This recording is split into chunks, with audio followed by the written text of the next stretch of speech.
It's the Friendly Fire Show, episode 158 for the start of August 2020. I am your single, solitary host. I've done it for years on my own. It's been tireless. My name's Steve That's from true. Stevivor. And with me is Do you know a what? very... Oh, sorry, special guest. Do you want to I'm talk? not going to be special guest anymore. I've decided that in the event that we ever get a guest, we should let them have the honor. So I'm going to step down back to the measly rank of host or occasional host. Then joining Ben me from is Stevivor. long time co-host, now that he's gotten off his pedestal, Yeah, Ben Salter, also that's from it. Stevivor. Hi, Ben. Hello, Steve. It's nice to be here. It- Back on Zoom. That's where I live, Ben. Some Mm. of us don't get to leave the house right now. Well, I thought we had it pretty rough because we've gone from 100 people in your house, which I don't know how anyone would ever do that, down Nope. to 50 for about a week, and now we're down to 10. All because Victoria is ravaged with coronavirus. So, Well, my house is down to 2 and no cool. one else. So, Yeah, I think you have a little more serious than I do. welcome to stage 4, Ben. Locked in the house. Pretty much. Curfew from 8 to 5. Not that I would go Ooh. out at those times because I'm old and I'm fine. I'm good with that. But I was confused. I think on Tuesday it's also been super duper cold around here, so I was like, do I get to do exercise now? And they were saying if you were COVID positive, you couldn't go out for exercise. Well, duh. I But thought I that was somehow always a rule. well, But yeah, no? but like there was something about that in one of the press conferences, and I got like really confused and thought that I couldn't go out to exercise any longer, whereas we can for an hour a day. So I'm like, oh, I don't have to go for a run today. Oh, what a shame. Turns out I still can go for a run. So I've done that the last couple days. But it's also been freezing. And it's that thing where I can go for a run without a mask, but I feel bad about it. So I like carry a mask with me. And if I run past someone that I can't like steer well clear of, I'll like put the mask to my face, but not actually use it. And I've probably contaminated the mask by doing the thing that I've just done anyways. I don't know. It's a weird... Yeah, we're not in the mask times yet, so we just walk around as normal. Yeah. Well, it's the weird thing where I have glasses, obviously, and if I wear my glasses with the mask, I definitely will fog up my glasses. But if I put on contacts instead, I might fiddle with my contact. So do you Get fog corona up your in it, glasses and yeah. never see, or do you just like put corona right into your eye? Like I don't know. Do you know, side topic, I had to go get new contact lenses for the first time in about 8 years because the ones I have aren't made anymore by anyone. And the optometrist is like, okay, these ones are a bit too tight. I didn't even know they could be too tight in your eye, but apparently they can be. And Yeah. he said the alternative will be too loose because the perfect size for you, which you had, doesn't exist by any manufacturer anymore. So just try it. And if it gets stuck in your eye or if it hurts, come back and we'll change it. What random What is happening? like what contacts were you using? It's just the specific size. It's like Oh. 0.2 different now, either way. I've had the same like contact brand size, and like the prescription is varied, but like Yeah. I It's haven't not had an the actual eye test in years. But like it's not the brand. It's like the type is discontinued, the base diameter or whatever. so you have weird Ugh. shaped eyes, is what you're saying. Yeah. But anyway, the new ones you gave me seem fine, so that'll do. Well, there you go. You don't have to wear a mask yet. I feel like No. I feel like that's a yet though. Yeah. I feel like it's until we have a cure, like we're basically just going to dip in and out of different stages of complete catastrophic economic danger. But hey, I'm being a pessimist because I'm in stage 4 lockdown right now. Yeah, well, I'm not, so I'm still quite positive. Yeah, And how was we the have- footy, Ben? How we was have- going outside and like getting overpriced beers and shit? Well, I did get one actually, but the yeah, it's weird. People don't follow the distancing. So at that point in time, we were allowed to have up to 20,000 people in a stadium. This weekend, it's down to 10, I think, or 9 or something. Are you still going? Yeah. Yeah. I'm in priority 1. I got the ticket again. I think it will be better. I think people you have a row between you and in front of you free. So yeah, it's not while you're watching it that's a problem. It's people lining up for a beer who are pushing through. Going to an event where there's like less people than before and less people than before is like my like that is my dream event to go to. Like not like for exclusivity, just because like I don't like interacting with people. though I'm at the point where I've barely seen anyone physically in months, and I'm desperate for just like physical contact. That's not my husband, which is not, that sounds bad, but you know what I mean. Yeah, And well, if you don't, we're moving on straight away anyway. yeah, let's move along. Let's move Let's along. talk about a game that we finally got to play like together. We usually do these like preview review things and we talk about a game that one of us hasn't touched and the other one has spent 40 hours with. We've spent probably like, I don't know, 3 hours maybe three, total. 5 hours with Avengers. The beta experience ahead of the actual beta itself, which when this podcast goes out, those on PS4 who've pre-ordered will have access to, and there's a whole bunch of different dates and stuff that go throughout August. Do you want to kick us off? Well, to be honest, I didn't actually know what I was getting into playing this. So I saw this at E3 last year in a really awkward situation. I think I said it a couple of episodes ago where I believed I had a booking to play or see the game, but what I had was a booking for an interview. And I didn't get to see the game first, so I had no idea what it was. And any question I asked, they just said, "We're not talking about that today." So like, but I couldn't tailor it to the demo they showed because I hadn't seen it yet. Because my booking for that was after the interview, which is a classic stitch up. So it was a garbage interview. We didn't publish it at all because they weren't saying anything and I had nothing to ask. Well, and to be fair, that's like every E3 announcement basically ever. If it's not something that they said in the press, like the press conference that Microsoft or Sony or something, like don't even worry about it. So I didn't know what it was, and playing this, it's split into two distinct types of game. So I kind of feel like this game doesn't know what it is either, because the first, I would say, hour, you're playing this cinematic, story-driven single-player experience where you play as, I think you start as Hulk, and then you play as Iron Man and Ms. Marvel. I think that's it. You start as Thor. Start as Thor, that's right. I forgot because it's the Golden Gate Bridge bit. Yeah, like you play through all the Avengers one by one, like basically just hitting almost like quick time events to get used to what they do, and then it will ease you into their actual like light, heavy, ranged stuff. And that to me was the best bit of the entire beta experience because it was like this like focused, very linear, granted, but like very narrative focused experience that was like the Avengers like role play that I would assume most superhero fans want to play. Yeah. So for those who haven't played, I think it's another few weekends before it launches, but that's the first hour, and then it opens up to the War Table, which is essentially a Destiny wannabe. It's a bunch of co-op now missions, even though that first hour is very much a solo experience and it's an action adventure game. It becomes this RPG, basically a multiplayer co-op game, which is all about loot, which is not what you have in that first hour.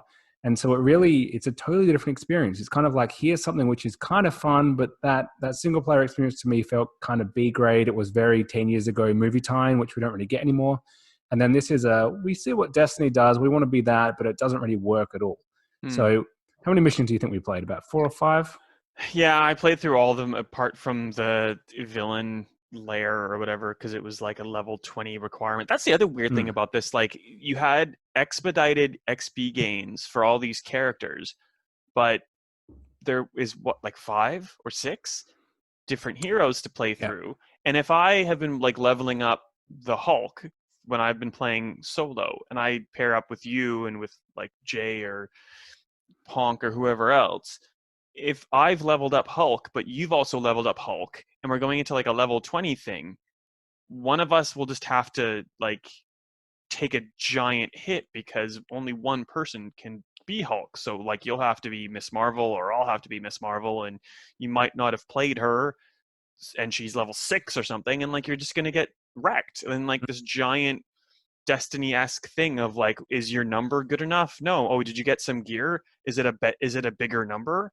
Put that on because you need number. Where it seems very tacked on to a traditional kind of superhero experience. Yeah, it's a bit confused. I thought it was going to be more like the opening part, but as a co-op game. So it would be story driven. It'd be level based, pretty linear levels, but you're playing with your mates. You're all different Avengers. You're destroying everyone because you're super powerful, and that's the game. They've padded it out with this looting. I don't know why Hulk needs to loot whatever he gets. He It doesn't needs make any nanites sense. or something, Yeah, or like whatever. ribs or something. I don't. Ripped up shorts, which are better than your old ripped up shorts. It doesn't make sense. Those missions we played were all clearly side missions, and I get it. This isn't the real version of the game. So my hope is that opening single player is going to be replicated later for the main missions, and you're going to be able to play through this, and there's going to be a cool story there. My worry is that it's going to be gated behind these loot missions that you have to play 10 hours to level up, or else it's not going to let you play that main mission. And it seems to be a game which was, I'm going to assume at some point it wasn't meant to be a games as a service game, and someone thought, hang on a second, that's the flavor of the moment, let's do that. So it just seems confused to me, and it doesn't really work. I would imagine that Disney thought that, and Square Enix just has to do it. Almost probably in the same, well, not in the same vein as like Square Enix and Sony went, "Hey, would you like some money?" And Square Enix said, "Yes, I would. I would love some money." And Mm. now Spider-Man's exclusive to the PS versions, PS4 and PS5, and like there's all this like exclusive cosmetic and challenge stuff that's just in the PS versions, which is like that. Let's talk about that in a second. That's a whole different kettle of fish. But like, it's just this weird identity crisis where it's a superhero team up game where the Avengers, like especially in the MCU movies of late, have been all about like functioning as a team and working together and doing this and that and the other. And this game you'll play in single player because you can't play with someone else to do some of it, and then you'll have to join up with friends to play the next bit, like Mm. you were saying with like the level gating and stuff, which I definitely think is going to happen. And then you'll have to be like, that was fun, friends. I have to not play with you anymore because I need to do a single player bit to keep going forward.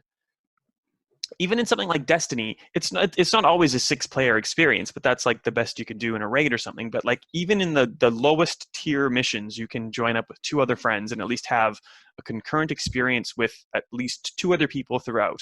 Whereas like if you and I play together, it's like, okay, see in, I don't know, a half an hour maybe, like let's, I don't know, maybe you're better than me and you're gonna do it faster. Don't keep playing because I'll finish my bit and then we'll join back up to do this 5 minute. It's weird. It's very disjointed. That's the thing. And if we were happened to split for half an hour, we would never reconvene because we'd have enough of the game by then. Because each mission is exactly the same. They all pretended to be different. They said they were different mission types, but it was very much a go to the point, kill a bunch of robot goons, end mission. Like it was the same formula, and I get it. This is a looter. You're going to kill a lot of enemies, but there was just nothing else to it. And I thought there might be something else there. But there's no cosmetics unless you get cosmetics that don't actually affect your game. There's gear that does affect your game, but it's basically just a numbers thing. So you're not going to be ever putting on. Well, that's not true. You might put on things that will benefit you in, like anti-cold gear in a cold level, but like you're basically just like putting on the highest number.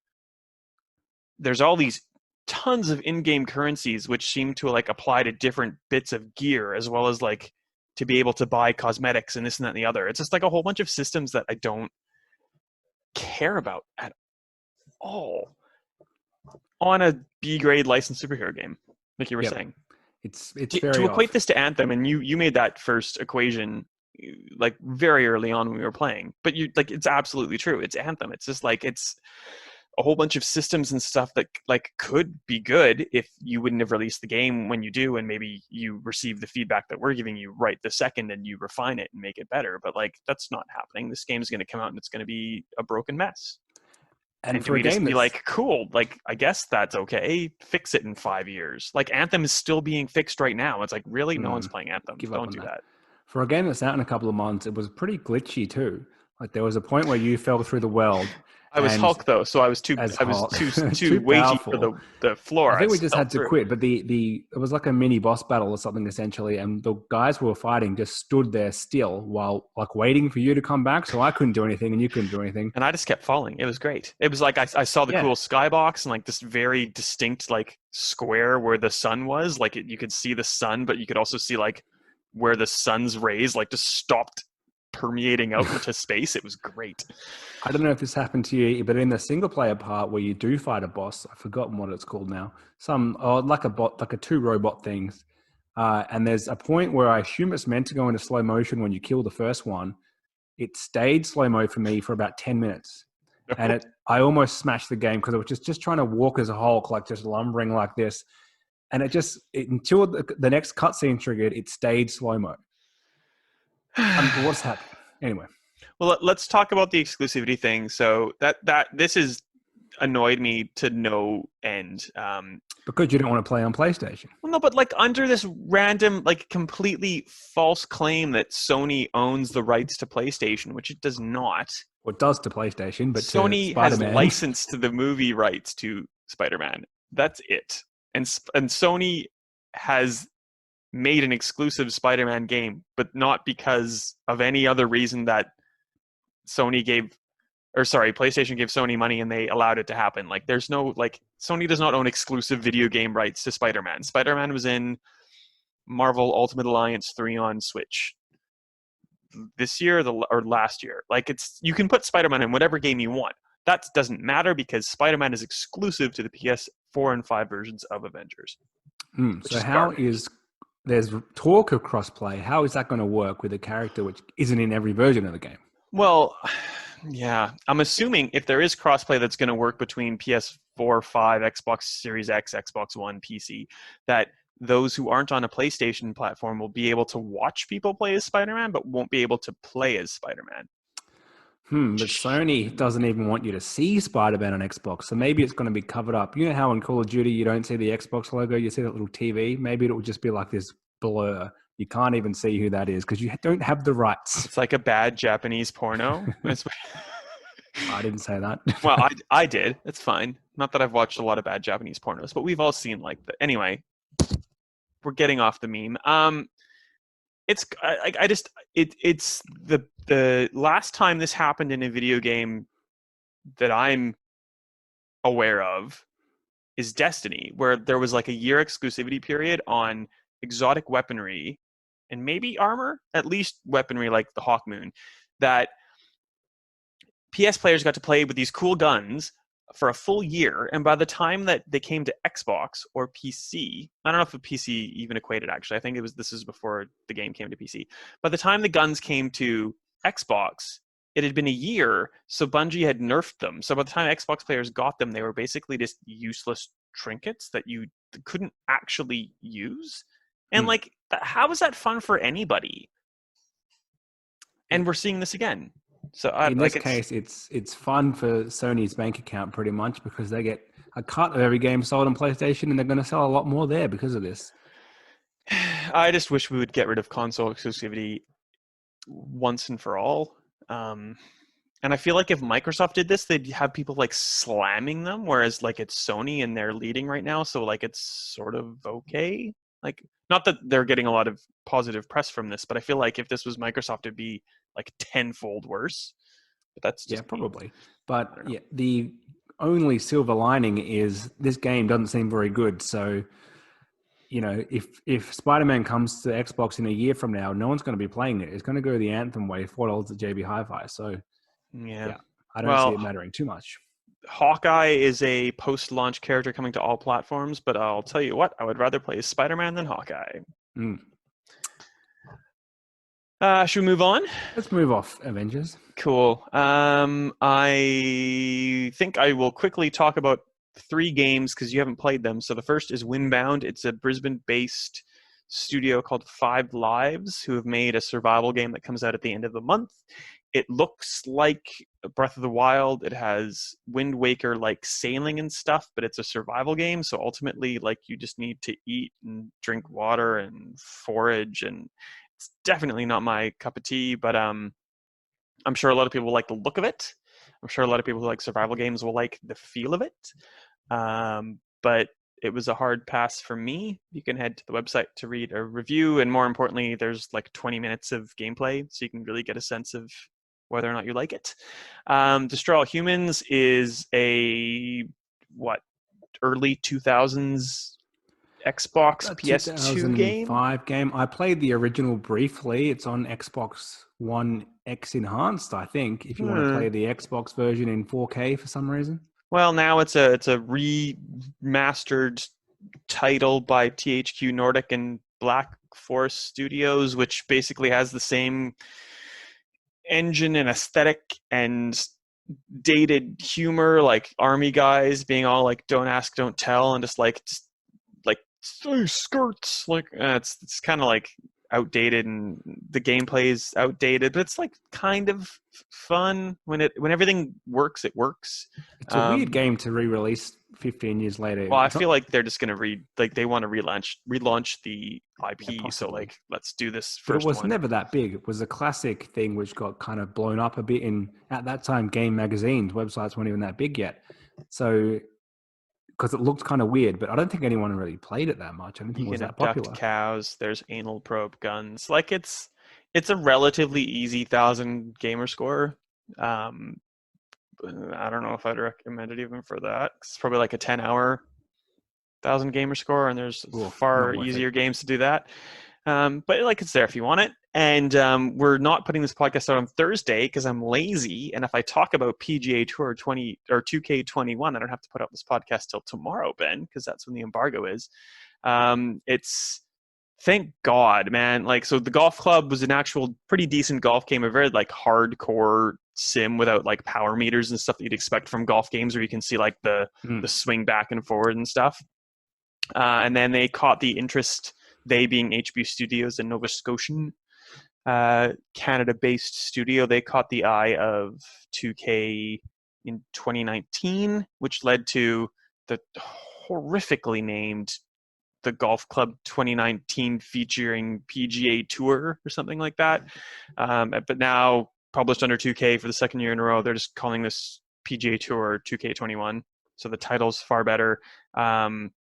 It's I'll tell you what, the Canadian in me was very happy at like 4 o'clock this afternoon, just like popping open a beer, watching the rest of the hockey games because playoffs are on right now and like completely empty Mm.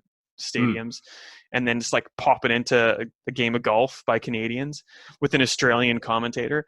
The graphics are kind of indicative of a Nova Scotian studio, so they're not like amazing. All the spectators, I realized, will kind of just like stare off to the right, even if the green is on their left. So like they're Ah, kind of like not watching the golf game at all, but like they're there, so that's cool. got a bit of Um, Australian sport game about them. The old yeah. crowd is dodgy. Well, and they've made like cricket and rugby games in the past. HB Mm. Studios, I've recently discovered. But anyway, like the core of the game, the golf game, is actually very very good, and it's like that hardcore sim that they've added all these accessibility options into. So if you like the power meters that show you like what you're supposed to be doing, and if you want them to pick your club, like that all happens, and you can dial that down if you want to as well. So as someone who can't leave the house, it was quite a relaxing little jaunt through 18 holes here and Mm. there, just kind of Would finding you some zen. recommend it to Sam Newman, who can't play actual golf at the moment? So I F don't know if you that guy. saw that reference. I didn't, but I think I- he's trash. he And was, that's good yeah, enough. quite a lot of memes because he was outraged that he can't play golf and people just getting stuck into him. Anyhow, It's also bit of another game that I play on PC now with my keyboard and mouse, not a controller. that's So very old school. There was a Windows golf sim on like Windows 95, I think. it's really, really good. Do you Just play like actual golf? um I haven't for a good long while, but I used to quite a bit. So Well, now you can just play from your house because you can't go out and play. well, and it's actually very relaxing, and I've been jumping into. I think I lose access to the preview build on Saturday, so I might jump in for a whole bunch more holes, even though we will publish our preview at midnight on Friday morning. But anyway, that's the games we've played. Let's jump into the news. What do you want to talk about first? Let's talk about the big news of the week, which is Project xCloud finally has a launch date. And a name. What's the xCloud. name? It's just Oh, xCloud. okay. Just Okay. drop project. Ditch. You're good. Yeah, it's no longer a project; it's a real thing. But I'm not even going to bother telling you what it is because it doesn't apply to Australia nor iOS. So there was a secondary story out today about people essentially saying it's all Apple's fault for why it's not an iOS. Their policy to Yeah, fix it. it's something to do with remote desktop like programs and having to own the content in multiple platforms. So like it all boils down to when xCloud was in preview, they couldn't open it up like they did on Android, so that you could only play Halo: The Master Chief Collection if you were trialing xCloud on iOS. And like Stadia doesn't have an iOS app to do Stadia. Like that is what Stadia is, like xCloud. It's like a streaming over the internet thing. You don't need a console. You just use whatever device. So I don't foresee this changing anytime soon. So if you want to take advantage of xCloud, you probably have to have You an need an Android Android phone. device. I Yeah. would say Microsoft will look into this more seriously once it's up and running on Android. I think they know that they need iOS to truly foresee their vision of you get to pick the platform. It's just a lot more, as much as there's a load of Android users, the mainstream audience they're going for with xCloud, the people who don't have an Xbox or a PC, are probably iOS users more than Android. So they will need it at some point. I do think their next venture is going to be a TV app for those people. Oh So yeah. now they've done a deal with Samsung for the Note 20. It's going to have its own version on the what's it, Galaxy or Samsung store. Yeah. So a slightly different version because you can have in-app purchases, whatever that means. I wouldn't have thought you would need many because you're just subscribing to Game Pass. But I guess if you want DLC, you need to buy that. That's what that's for. But if they're going to move that so you can just play on your TV without needing an Xbox, without needing a PC, that's that next casual user that they're going for.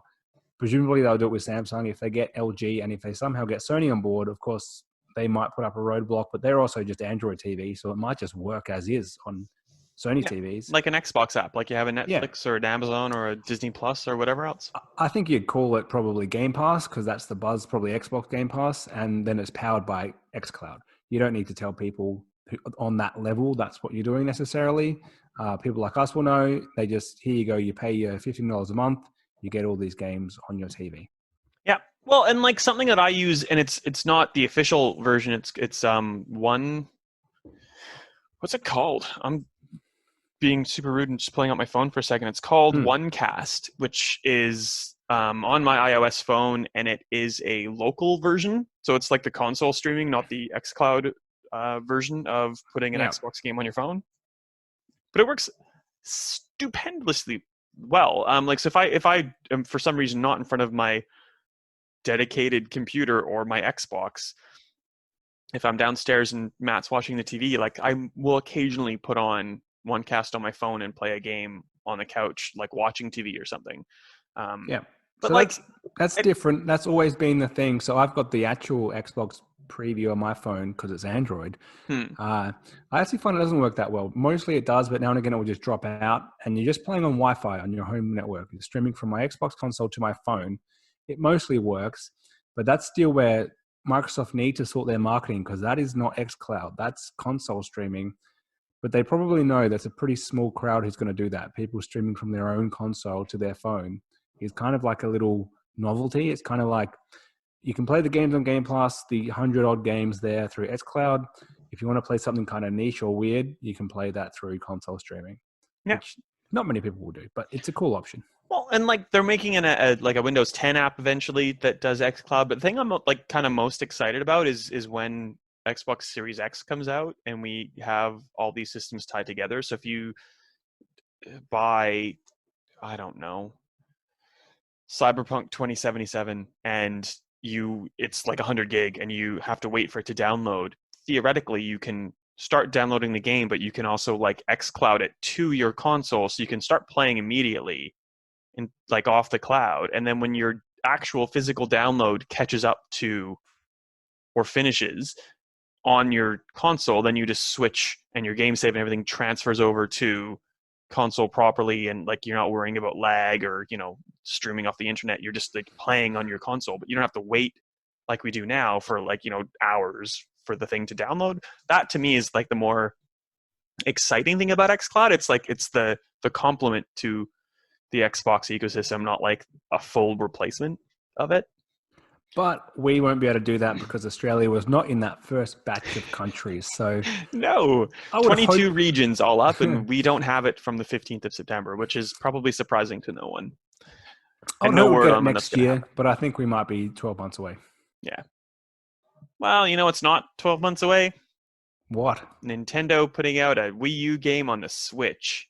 Well, it might be 12 months before they put out a new game, but they have finally announced a game. So we got in the frankly ludicrous situation after Paper Mario came out where they had no more games in their release schedule. Like normally they would have some trash 3DS game or something. There's just nothing, which I don't remember the last time this happened.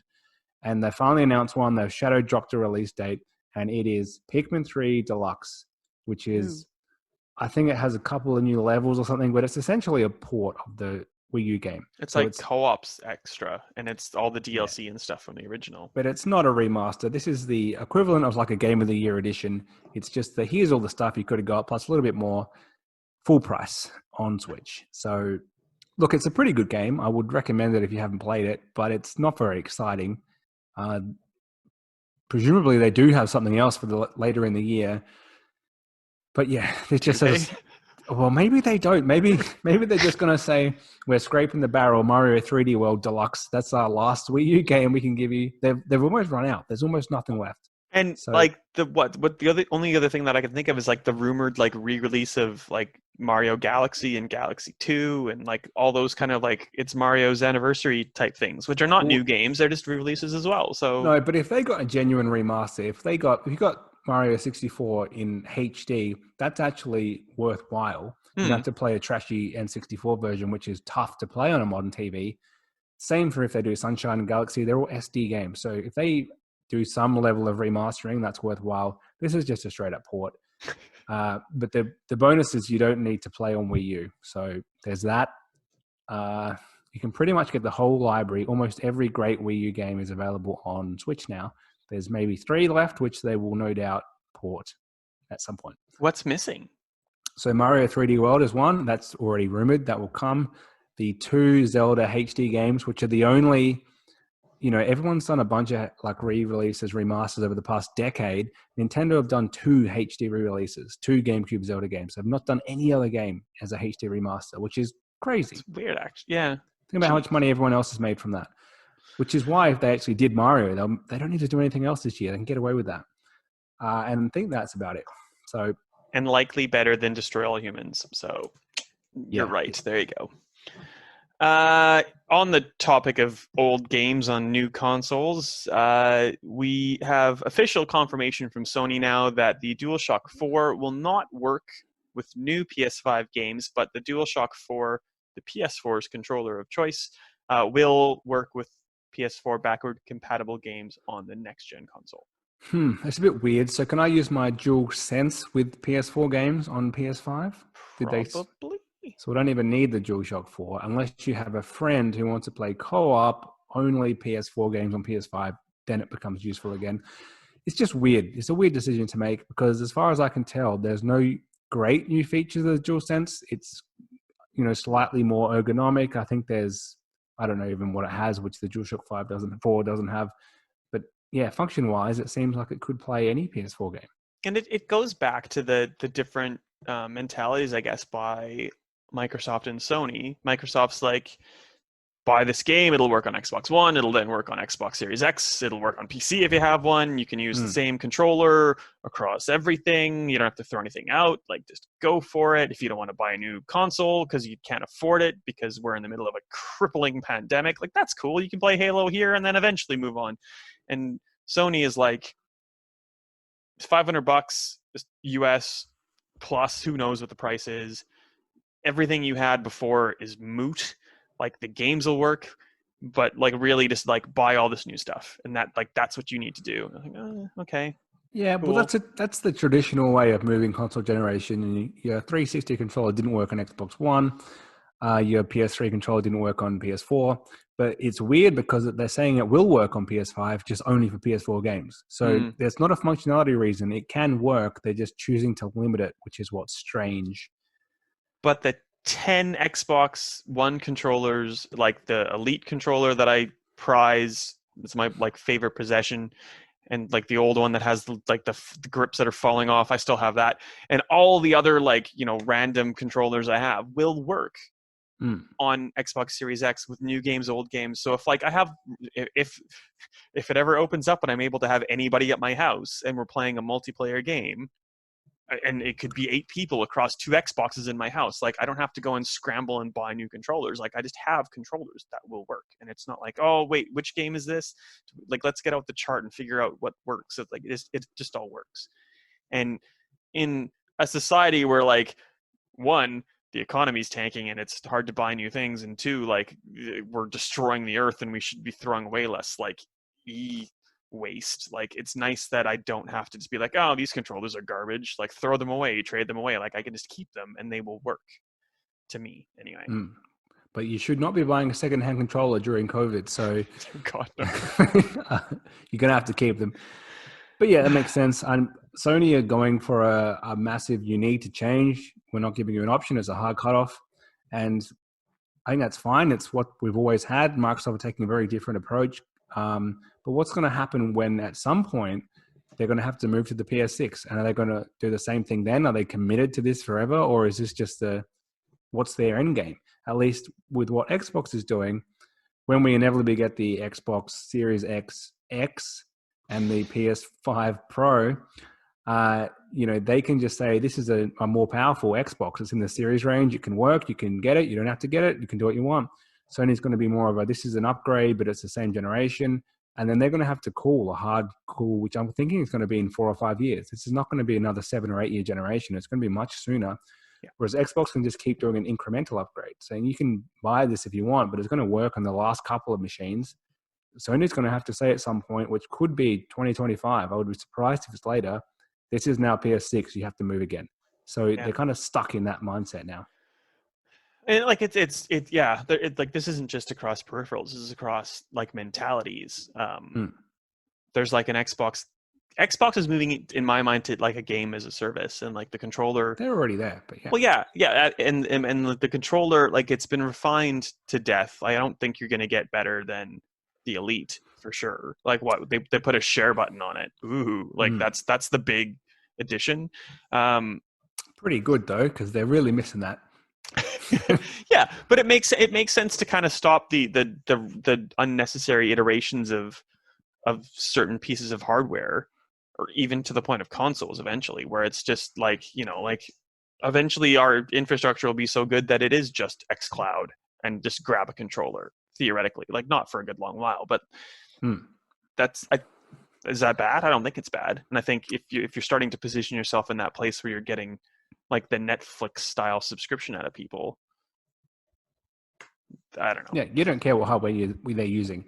Yeah. The thing which doesn't make sense in Microsoft's current game plan is there was several rumors that they were going to discontinue Xbox Live Gold, because the whole thing is you can play on whatever platform you want. So it doesn't really make sense to only limit a console behind a multiplayer paywall. But they said today, we have no plans to discontinue Gold. Does that mean they're not going to do it, or are they just not saying it yet? I think it's going to get bundled in with one of the other subscriptions. Like you don't need it for PC for starters. That's the thing. It doesn't make sense. Yeah. I don't know. I feel like they've discontinued certain month allocations of, I think it was the 12-month one, maybe the 24-month one as well.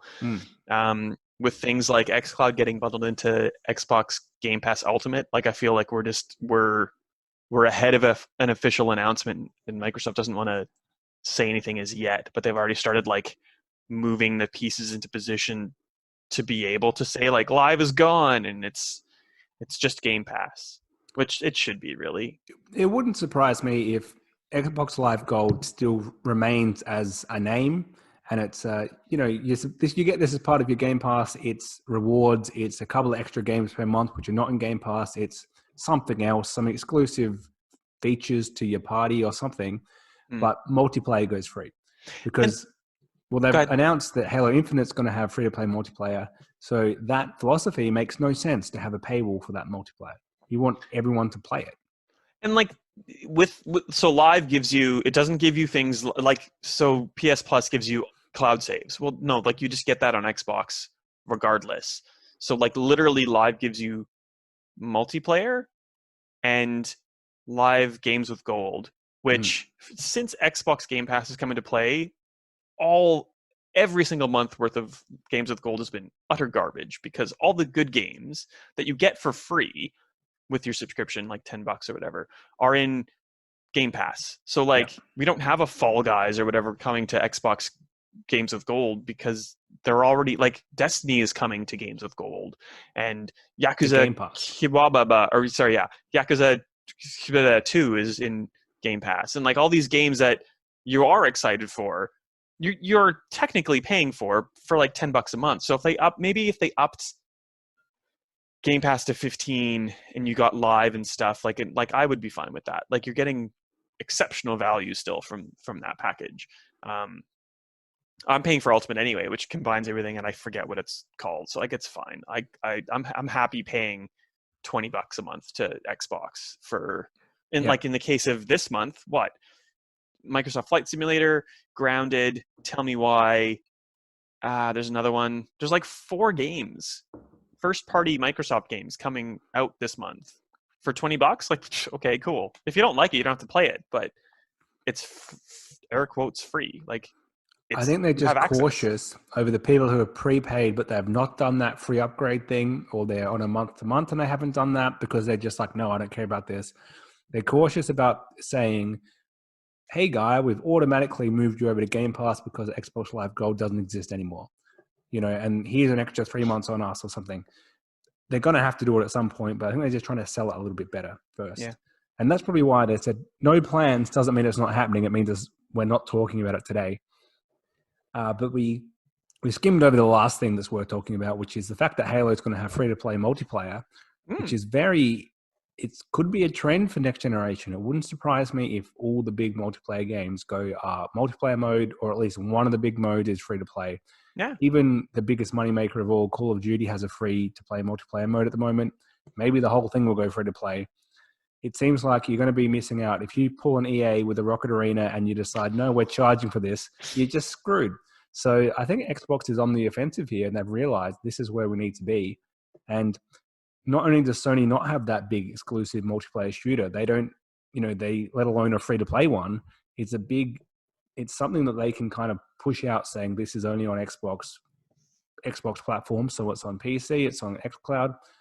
And it seems quite smart, and it's really within their new philosophy. Yeah, well, and like even something like Halo Master Chief Collection is going to go cross-play across PC and Xbox One, and they're going to add mouse and keyboard support to Xbox itself, and theoretically then you'll be able to filter out, like you can for like a Call of Duty, like, I only want to play with a keyboard and mouse person so I don't get wrecked, and I want to play with the controller people so I don't get wrecked. And I can't imagine that wouldn't flow into Infinite then. So it's free to play. It's across 3 platforms. There's going to be a giant player base, especially because it's free.